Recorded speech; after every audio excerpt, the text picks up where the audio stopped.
구약성경 325쪽 여호수아 5장 9절 말씀. 우리 살아계신 하나님 말씀 다 같이 한 목소리로 읽도록 하겠습니다. 여호와께서 여호수아에게 이르시되 내가 오늘 애굽의 수치를 너에게 떠나가게 하였다 하셨으므로 그곳 이름을 오늘까지 길갈이라 하느니라. 아멘. 오늘 말씀은 하나님께서 이제 이스라엘 백성들을 가나안 땅으로 들이시기 바로 그 앞에서 하나님께서 행하신 말씀에 대한 것이죠. 이제 가나안 땅으로 들어가기 전에 하나님께서 이스라엘 백성들에게 할례를 행하시고 그들에게 언약의 표징임을 다시금 확인시켜주는 그런 은혜의 현장입니다. 그런데 오늘 본문을 보니까 우리 하나님께서 이스라엘 백성들에게 내가 오늘 애굽의 수치를 너에게서 떠나가게 하였다라고 말합니다. 애굽의 수치가 무엇일까? 이스라엘 백성들이 가졌던 그 첫 번째 애굽의 수치는 바로 땅이 없는 것이었습니다. 애굽의 양조차 두려워하는 거대한 민족을 이루었죠. 하지만 정작 그들에겐 땅이 없었습니다. 그래서 여호와 하나님께서 아브라함과 이삭과 야곱에게 약속하신 땅을 주시고자 하신 것이죠. 더욱이 그 땅에 대해서 우리 하나님은 여호수아 24장 12절 등에서 그 땅은 젖과 끓이 흐르는 땅이고 너희가 심지 아니한 아름다운 가시들을 맺을 수 있는 곳이며 너희가 짓지 아니한 집들이 있는 곳이다. 그 모든 것을 내가 너희를 위해서 예비해 두었다라고 말합니다. 근데 잘 알다시피 이스라엘 백성들이 광야를 지나 곧바로 가나안 땅으로 입성할 수 없었습니다. 40년 동안 광야에서 방황하게 되었죠. 그 방황하게 되는 원인이 무엇이죠? 우리가 잘 알다시피 원망이었습니다. 원망. 그리고 결국 애굽의 수치, 그 땅이 없어 정처 없이 흐르는 떠돌아다니는 그 방랑자의 삶을 40년 동안 이스라엘 백성들은 더 가져가야 했습니다.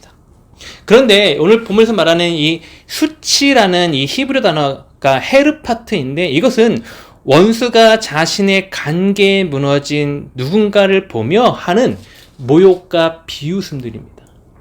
즉 애굽의 이 수치라는 것은 원수가 이스라엘 백성들로 하여금 그들이 하나님이 약속하신 것들을 온전히 누리고 온전히 그 안에서 아름다운 소출과 아름다운 집들의 하나님의 놀라운 신령한 은혜와 축복들을 누리지 못하도록 그들에게 관계를 펼쳤다는 것이죠. 근데 그 이스라엘 백성들이 그 관계에 무너져서 결국 하나님을 원망하였고 그 결과 애굽에서 누렸던 그 수치, 땅이 없는 민족, 유목민 민족, 방랑자의 삶을 40년 동안 그들은 갖게 되었다라고 말하고 있습니다. 하나님께서 우리에게도 약속하신 땅이 있습니다. 어떤 땅이 있죠? 가장 먼저 하나님께서 우리에게 주신 땅. 성경에서 가장 첫 번째로 우리에게 약속하신 그 땅은 가정이라는 공동체입니다. 그리고 또한 우리 삶의 환경을 주신 사업체와 동역자들, 또한 우리 사랑하는 딸에게는 학교가 바로 그 가나안 땅이죠. 왜냐하면 이 가정을 통해, 이 사업체를 통해, 또한 학교라는 그런 공간을 통해 하나님께서 우리에게 주시고자 하는 아름다운 축복과 은혜들이 있기 때문입니다. 그런데 사탄은 그 옛날 이스라엘 백성들에게 관계를 펼쳐서 그가 놀라운 하나님의 은혜와 축복을 누리지 못하게 했던 것처럼 오늘날도 하나님의 백성된 우리들을 관계를 펼쳐서 이 가정을 통해 누려야 되는 아름다운 웃음과 행복과 즐거움들, 또한 학교를 통해 누릴 수 있는 그런 성취감들, 또한 사업체를 통해서 누릴 수 있는 하나님의 인도하심과 예비하신 사람들과 아름다운 만남, 협력자들 통해 이루는 아름다운 이익과 소출들을 누리지 못하게 합니다. 그래서 가정에서 사랑과 존중, 신뢰가 무너지게 하고 미움을 갖게 하고 불신케 하고 그 결과 가정에 있는 하나님이 세우신 아름다운 질서를 무너뜨립니다. 또한 사업체에서 하나님의 영광과 하나님의 이름을 높이기 위해서 사업체를 꾸렸지만 정작 하나님의 그런 모든 것보다 돈을 쫓게 만들어버리죠. 그리고 그렇게 허덕이는 우리 삶을 보며 또한 사탄은 그 관계에 빠진 우리를 보며 또한 우리를 조롱하고 비웃는다. 올 한 해는 우리가 그러한 관계에 빠지지 않는 우리 삶이 되기를 소망합니다. 그래서 필요한 것이 바로 성령을 받는 것을 말하고 있지요. 가나안 땅의 축복의 가시를 맺게 하는 유일한 분이 바로 성령 하나님이기 때문입니다. 그래서 갈라디아서 5장 22절에서 우리 바울은 우리에게 하나님께서 우리에게 성령을 통해 맺게 해주시는 아름다운 열매 9가지 말하고 있죠. 그 9가지 열매 무엇이죠?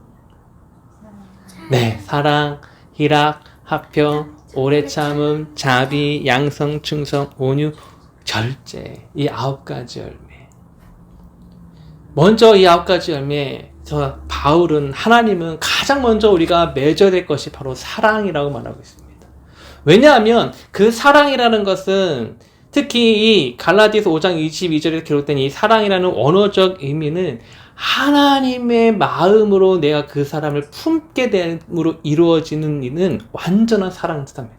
내가 할 수 있는 것이 아니라 하나님께서 이 공동체 안에 주시는 그 사랑의 마음이 내 안에 부어져서 그 사람의 모든 허물까지도 내가 사랑하게 되는 것.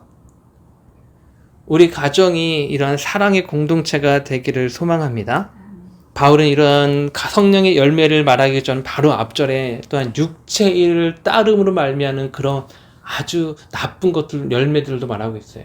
거기서 주요적으로 나오는 거 보면 미움과 또한 시기와 분노와 질투가 있다라고 말하고 있습니다. 또한 하나님께서 원하지 않는 많은 열매들을 맺게 된다라고 말하고 있죠. 우리 가정이 그런 사탄의 관계에 빠져서 육체의 일을 따르면 말미암아 육체의 소욕에 따르는 열매를 맺는 가정이 아니라 성령의 열매를 맺는 올 한 해가 되기를 소망합니다. 그러나 오늘날 우리에게 주어진 궁극적인 땅은 바로 예수 그리스도입니다. 왜냐하면 이스라엘 백성들에게 주어진 그 가나안 땅의 모든 축복이 오늘 우리에게 온전히 누리게 하는 가장 중요한 수단이 바로 십자가이기 때문이죠. 우리 가정이 우리가 올 한해 어떤 것을 붙잡기보다 내가 정말 하나님과 얼마나 가까이 있느냐, 내가 다른 그 누군가의 관계가 아니라 과연 나와 하나님과 관계가 얼마나 밀접하게 있느냐, 그러면 그 관계를 위해서 우리에게 오신 그 예수님을 내가 얼마나 깊이 사모하고 사랑하고 붙잡고 있느냐, 다른 것을 향한 것이 아니라 그 예수님의 그 사역에 집중할 수 있는 올 한 해가 되어지기를 소망합니다. 두 번째로 애굽의 수치는 왕이 없는 것이었습니다. 이스라엘 백성들은 땅뿐만 아니라 왕도 없었죠. 즉 하나님을 잃어버린 시간이 바로 애굽에서의 그 기나긴 400년의 시간이었으며 또한 광야에서의 40년 동안의 시간이었습니다. 분명 그들과 함께하는 하나님이 있었지만 그들은 사탄의 관계가 올 때마다 그들의 상을 흔들어대고 그들로 하여금 배고픔에 허덕이게 하고 무엇인가에 없음에 허덕이게 하고 또한 길로 말미암아 그들의 상들을 흔들어서 말미암아 그들의 마음 흔들 때마다 그들은 무너지고 또 무너졌습니다. 자신들과 함께하는 구름 기둥과 불 기둥이 있었고 하나님의 약속의 말씀이 있었지만 그들은 하나님을 잃어버린 채 살아갔죠. 하지만 하나님은 그럼에도 불구하고 끝까지 그들을 포기하지 아니하고 독수리가 날개를 그 날개로 받듯이 또한 자신의 날개로 새끼를 모으듯이 이스라엘 백성들을 포기하지 아니하셨음을 우리는 볼 수 있습니다. 이스라엘 백성들을 그렇게 했던 것처럼 하나님은 우리도 포기하지 않으신다고 말씀하십니다. 우리를 여전히 덮고 계시고 우리를 여전히 붙잡고 계신다. 그 약속이 어디죠? 그 약속의 현장이 바로 십자가입니다. 그래서 모든 자들은 결국엔 그 십자가를 통해 하나님의 사랑을 알 수밖에 없다고 바울은 또한 로마서 5장에서 말하고 있지요. 우리가 십자가 위의 선자가 되길 소망합니다. 우리의 정체성을 어떠한 사안과 누구의 말과 또 어떠한 그릇된 감정들이 아니라 그 십자가 안에서 온전히 세워지는 우리 한 해가 되길 소망합니다. 더욱이 히브리서를 보면 알죠. 우리가 은혜의 보좌 앞으로 나아갈 수 있는 그 담력을 주신 분, 그 십자가 하나밖에 없다고 하였습니다. 이 십자가 넘어 있는 그 부활의 영광의 능력이 우리 가정 안에 있길 소망합니다. 그 부활의 능력, 모든 것을 이기고 모든 것을 역전시키는 그 놀라운 부활의 능력, 그 능력, 우리의 몸에, 우리의 마음에, 우리의 생각과 입술에 있는 올 한 해가 되어지기를 소망합니다. 아멘. 이런 이스라엘 수치를 없애신 곳이 그곳을 오늘 지명을 보니까 뭐라고 말합니까? 두 글자로 길갈이다 합니다.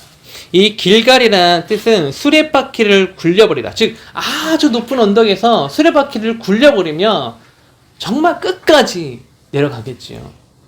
그만큼 우리의 수치, 마귀의 관계를 이제 내가 너희 속에서 완전히 없애버리겠다 말씀하십니다. 또 길갈의 두 번째 뜻은 똥을 치워버리다 라는 뜻입니다. 똥은 어느 시대 어느 누구에게나 다 부정적인 이미지로 다가왔습니다. 즉 우리에게 있는 그 하나님 누군가에게 받아들이지 않는 그 더러움들을 다 하나님께서 깨끗이 치워버리시겠다. 실제로 천루역정을 보면 그 크리스찬이 십자가 언덕을 올라갑니다. 그때 그 십자가 앞에 딱 올라가서 그 십자가의 영광의 빛, 부활의 능력을 그가 경험했을 때 자신의 몸 등에 있던 짐이 다 풀어져서 완전한 자유를 누렸다라고 기록하고 있죠. 우리에게 그러한 자유가 있기를 소망합니다. 정말 어떤 것을 얽매여서 혼자 이것을 붙잡고 이것이 옳은 것이야, 이것만 해결되면 돼 라고 생각하는 것이 아니라 십자가를 붙들면 해결됩니다. 이것만 해결되면 돼, 이 문제만 나에게서 떠나가면 돼, 그게 아니라 십자가를 붙들면 자연적으로 해결됩니다. 그것이 바로 하나님의 백성들이 이 땅에서 살아가는 하나님께서 우리에게 주신 유일한 법입니다. 십자가를 붙드는 우리가 되기를 소망합니다. 결론적으로 이 길갈의 은혜를 하나님은 이스라엘 백성이 잊지 못하게 하시기 위해서 모든 이스라엘 사람들에게 무엇을 행하게 하죠? 할례를 행하게 했다라고 말했습니다. 우리에게도 하나님은 할례를 받으러 갑니다. 그러나 육체의 할례가 아니라 어디에 할례를 받으러 말씀하셨죠? 그렇죠. 마음의 할례를 받아라. 다시 말하면 이 길갈의 모든 은혜들, 사탄의 관계를 통해서 무너졌던 너희 생각과 너희 시선과 입술, 그 모든 수치들을 다 굴러버리고 다 치워버리는 역사를 행하시는 그 하나님의 놀라운 역사는 결국 성령 하나님이 우리 마음에 오셔서 우리 마음을 장악하실 때 이루어진다는 것이죠. 그리고 무엇보다 신명기 30장에서는 너희 마음의 할례는 너희가 하는 것이 아니라 성령 하나님이 행하실 것이라고 말하고 있습니다. 올 한해 우리가 성령을 사모한 자 되길 소망합니다. 성령 하나님께서 우리의 마음을 장악하셔서 우리 마음에 할례를 행하시길 소망합니다. 그렇다면 우리가 성령의 할례를 받은 그 증거는 무엇일까? 그것은 우리가 십자가를 붙들고 살아가는 삶의 모습들, 그 부활의 능력을 우리가 의지하고 그 부활의 능력이 나의 삶도 역시 역전케 하실 것이라는 것, 그리고 나로 하여금 마귀의 관계가 아니라 나로 하여금 거룩을 힘쓰게 하고 성령의 열매들을 맺기에 힘쓰게 하는 그런 삶의 모습들이 바로 우리가 성령의 할례를 받은 증거들이 됩니다. 그 모습들을 꿈꾸는 우리 한 해가 되기를 소망합니다. 우리의 모든 수치를 굴러버리시고 치워버리시는 은혜, 우리의 모든 눈물과 슬픔, 미움과 같은 감정들, 우리 삶에 함께 할 수 없는, 함께 해야지 않아야 될 그 모든 삶의 모습들을 다 치워버리고 온전히 사랑과 기쁨과 온유와 즐거움과 감사함으로 이끌어 가시는 성령의 역사가 올 한 해 우리 가정에 넘치기를 소망합니다. 아멘.